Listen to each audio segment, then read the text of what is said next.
All right, welcome everyone. Today, we're diving deep into the final, high-stakes moves of the US-India trade negotiations. You can really think of this as the endgame in a global chess match, where every single move is absolutely critical. We're going to break down the strategies, the hidden traps, and what the potential outcomes could be, giving you exactly the insights you need for your exams. Let's get right into it. So here's our game plan. First, we'll set the stage for this negotiation endgame. Then, and this is crucial, we'll look at the key strategic traps India needs to watch out for. We'll cover procedure, geopolitics, and the digital space. After that, we'll talk about how you can evaluate any final deal that comes out, and we'll wrap it all up with the most important exam takeaways. Okay, so let's set the scene. The India-US trade talks are, by all accounts, entering their final and most critical phase. This is what we call the endgame. It's where the pressure is absolutely immense, and even the smallest details can have massive, long-lasting consequences. Understanding what's happening right now is the key to understanding the entire deal. So, our entire analysis today is going to revolve around this one central question. As these final moves are being played out, what are the hidden traps? What are the strategies that India absolutely must guard against to protect its own national interest? By the end of this, you'll have a clear, structured answer ready for any essay. First up, let's talk about procedure. Now, I know it might sound a bit dry, but in high-stakes negotiations like this one, the process itself can be weaponized. Seriously. The how of the negotiation is often just as important as the what. So let's look at the tactics India really needs to be ready for.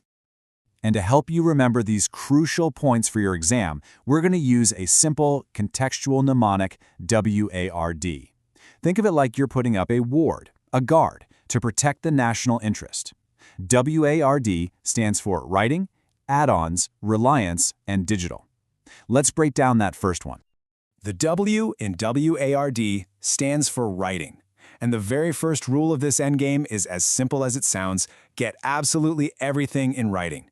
You see, past U.S. trade deals have shown a real risk of last-minute, one-sided changes. So having a mutually agreed-upon written document before anyone goes public isn't just a good idea, it's a fundamental safeguard. Next up, A is for add-ons. This is a classic tactic. The U.S. has a long history, going way back to the GATT and WTO days, of throwing in new demands right at the finish line. It's a way to leverage the pressure to just get the deal done. So what's the strategy for India? You have to resist that temptation to just agree and finish things. The smart move is to push any new demands to a potential second phase of talks. Okay, so we've covered the tactics at the negotiating table. Now let's zoom out to the much bigger geopolitical chessboard. Because a trade deal, well, it's never just about tariffs and goods. It's about power, it's about alliances, and it's about a nation's freedom to act on the world stage. Now, to really get this section, we need to be crystal clear on this key term: weaponizing tariffs. This is not about protecting a local industry, not at all. This is about using economic tools, like tariffs, as a weapon to force other countries to fall in line with your political goals. It basically turns trade policy into foreign policy. And this brings us right to R in our WARD mnemonic, reliance. The whole idea of weaponizing tariffs teaches a very clear lesson. If you rely too much on any single market, you make yourself vulnerable. It's like you're giving that country an economic hostage. That's why a core objective for India must be to make sure this deal doesn't deepen its economic dependence on the US, because that could be used as leverage down the road. And this idea of reliance flows directly into foreign policy. The deal has to be combed through for any hidden clauses that could drag India into a US strategy to isolate China. We're talking about provisions that might force India to decouple from value chains that are linked with China. The bottom line here is simple. This deal cannot be allowed to limit India's sovereign right to choose its own trading partners, period. Now we move on to what is arguably the most critical battleground in any modern trade negotiation: the digital economy. Believe me, the rules that get written here are going to have massive, long-term consequences for India's entire economic future. And you know, the stakes here really couldn't be higher. The digital sector is seen as the main engine for future economic growth. For a country like India, with its huge population and booming tech scene, this isn't just about playing defense in a negotiation. It's about securing the very foundation for its economy for decades to come. So what is it that the US wants in this space? Well, it really boils down to three core things. First, they want to prevent India from taxing the big American tech companies. Second, they want to stop India from using its own data to build up its own domestic digital giants. And third, they want to limit India's overall ability to regulate the digital sector. Now, the U.S. can try to achieve all of these goals with one very powerful clause built around this concept: non-discriminatory treatment. It sounds fair, right? But in this context, what it would mean is that India would be legally bound to treat foreign digital companies, think Google or Amazon, exactly the same way it treats a brand new, homegrown Indian startup. Let's think about what that really means. And this brings us to D, the final letter in our WARD mnemonic: digital. If India were to concede on this principle of non-discriminatory treatment, the consequences would be severe.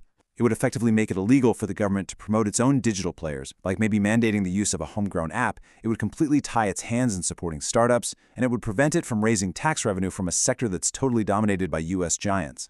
And here is where these abstract trade rules really hit home.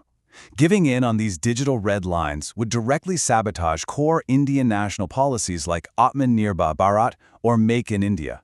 It would essentially make those goals completely hollow, just words on a page, without any real substance. So, keeping all these warnings in mind, how should we assess the final deal if and when it's actually announced? Well, it all comes down to doing a very clear-eyed, objective cost-benefit analysis. This table here really illustrates the potential imbalance. So let's look at a likely scenario based on other trade deals the U.S. has made. India might have to completely eliminate its standard MFN tariffs on most U.S. industrial goods. And in return, the U.S. might only reduce its super high tariffs on just a few Indian exports, like, say, taking a 50% tariff down to maybe 15 or 20%. See the difference? Now, this isn't some kind of mistake. It's a reflection of the fundamental asymmetry, the imbalance, in political and economic power between the two countries. The U.S. simply has more leverage, and that can show up in an unbalanced deal. Recognizing this reality is the first step in negotiating effectively and, just as importantly, assessing the final outcome realistically. This brings us to a timeless piece of wisdom from the ancient strategist Chanakya. It's a pretty stark reminder of a core principle in any negotiation. A bad deal, one that is fundamentally unfair, is actually worse than no deal at all.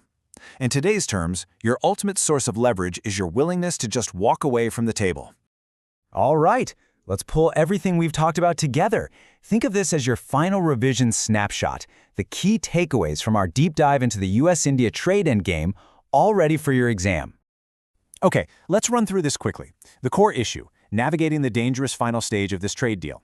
Your framework for this is the WARD mnemonic. Get it in writing, watch out for add-ons, avoid over-reliance, and defend your digital red lines. The key jargon you need to know: weaponizing tariffs and non-discriminatory treatment.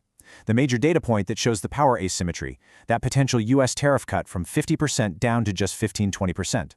The central conflict is the U.S. push for open access clashing with India's Atmanirbhar goal.